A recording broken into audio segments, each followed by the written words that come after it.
Have you ever wondered why someone who used to talk to you every single day just suddenly goes silent?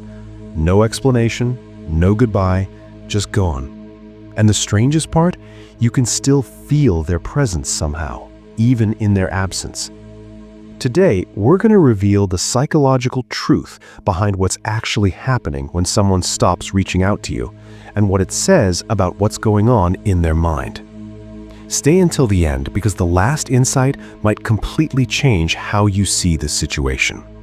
Silence from someone who used to be present in your life isn't always what it seems. Most people think when someone stops contacting them, it means they've been forgotten or that they no longer matter. But psychology tells us something entirely different. The human mind doesn't work in straight lines. It doesn't simply erase people when communication ends.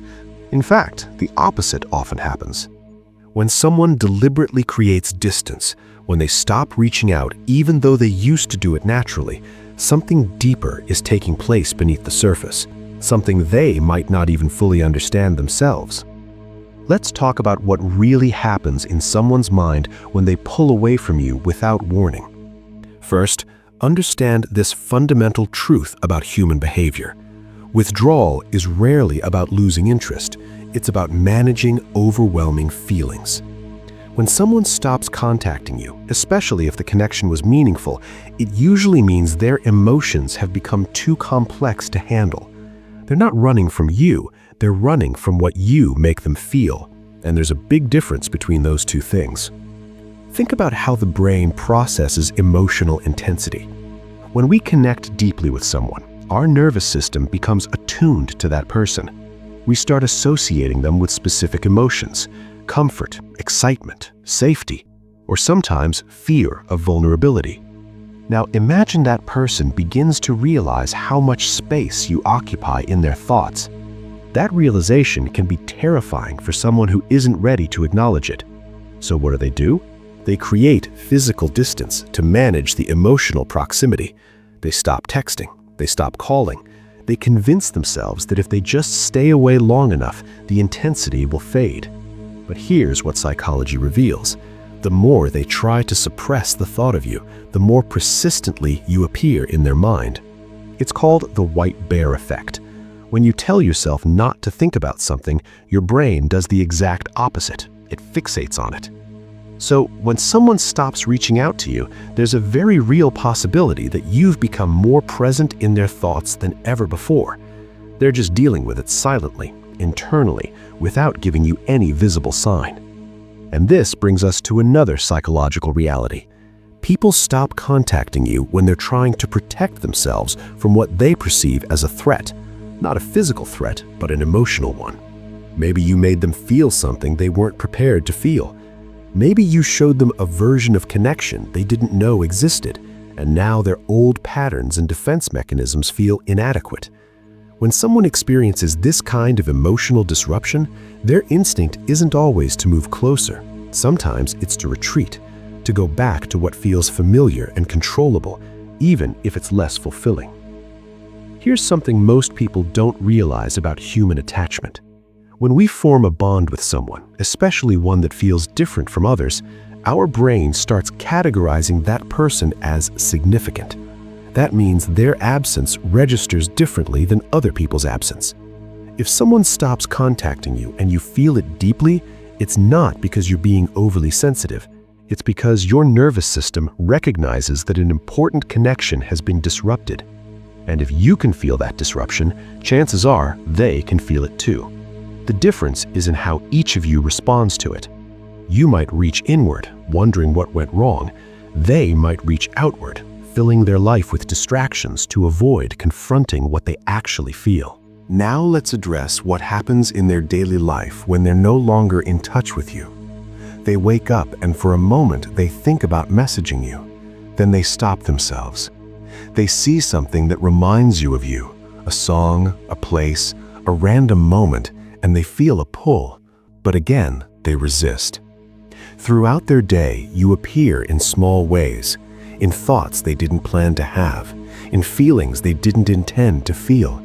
And every single time, they make a choice to stay silent, to not reach out, to maintain the distance they believe they need.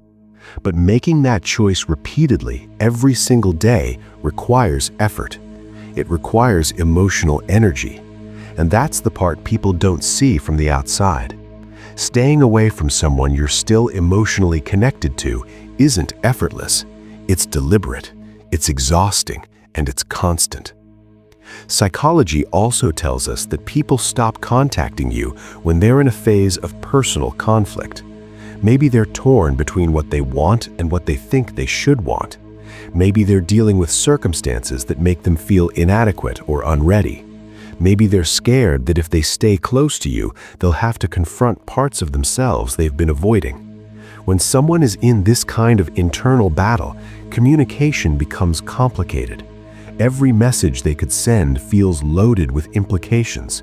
Every conversation feels like it might expose something they're not ready to reveal. So, instead of navigating that complexity, they choose silence. They choose distance. Not because you did something wrong, but because they're not equipped to do anything else right now. Here's another layer to this. When someone stops reaching out, they often convince themselves they're doing you a favor. They tell themselves you're better off without them. They tell themselves they're not good enough, not ready enough, not stable enough. And in their mind, disappearing is an act of consideration rather than rejection. They don't realize that unexplained silence often creates more confusion and pain than honest communication ever would. But people rarely think clearly when they're emotionally overwhelmed. They make decisions based on fear, based on assumptions, based on their own unresolved patterns. And those decisions don't always make sense to anyone but them. Let's talk about what this silence actually reveals about their feelings.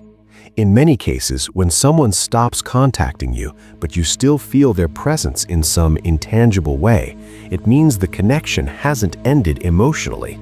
It's only ended practically. They've stopped the actions, the texts, the calls, the interactions, but they haven't stopped the internal experience of you. You're still there in their private thoughts, in their moments of vulnerability, in the quiet spaces they don't share with anyone. And this creates a strange kind of dissonance. On the surface, it looks like they've moved on, but beneath that surface, they're still processing you, still carrying you, still affected by what you represented in their life. One of the most misunderstood aspects of human behavior is this. People don't forget those who made them feel deeply. They remember them in ways they don't even talk about. So if someone has stopped contacting you, it doesn't mean you've become irrelevant to them. It might mean the opposite. It might mean you matter so much that they don't know how to hold that reality and function normally at the same time.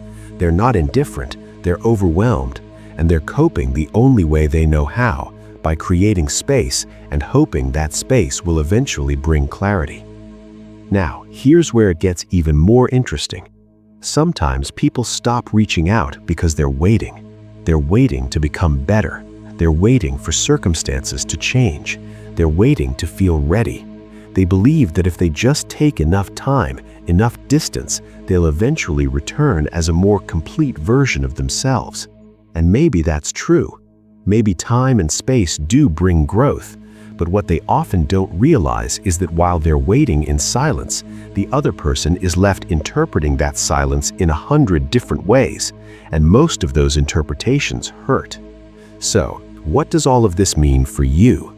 If someone has stopped contacting you and you're trying to make sense of it, understand this. Their silence is about them, not about your worth. Their distance is about what they can handle, not about what you lack. And their absence, painful as it is, doesn't erase the impact you had on them. In fact, the reason their withdrawal affects you so deeply might be the same reason they had to create it in the first place, because the connection was real, because something significant happened between you, because you both felt something that doesn't just disappear when communication ends. The mind holds on to people in strange ways. It remembers them at random times. It wonders about them in quiet moments. It creates entire narratives about what they might be doing, what they might be thinking, whether they ever think of us the way we think of them. And the truth is, they probably do. Maybe not in the way you hope, maybe not in a way that changes anything, but the impact you had doesn't vanish just because they stopped reaching out. It stays with them, shaping them in ways they might not even recognize yet. So, here's the final truth you need to understand. When someone stops contacting you, you're left with a choice. You can spend your energy trying to decode their silence, trying to figure out what it means, trying to hold on to the possibility that they'll return. Or you can acknowledge the reality that some connections exist in a strange in-between space, not fully present, not fully gone. And sometimes the healthiest thing you can do is let them exist there without forcing resolution.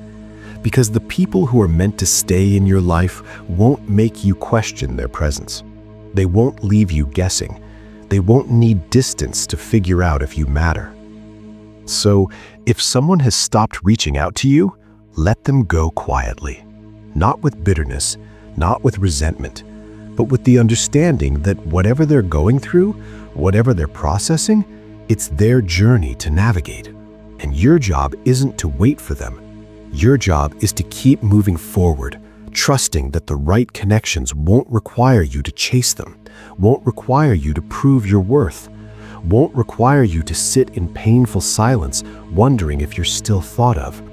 You are thought of, more than you know, but that doesn't mean you should stay stuck waiting for someone who chose to walk away.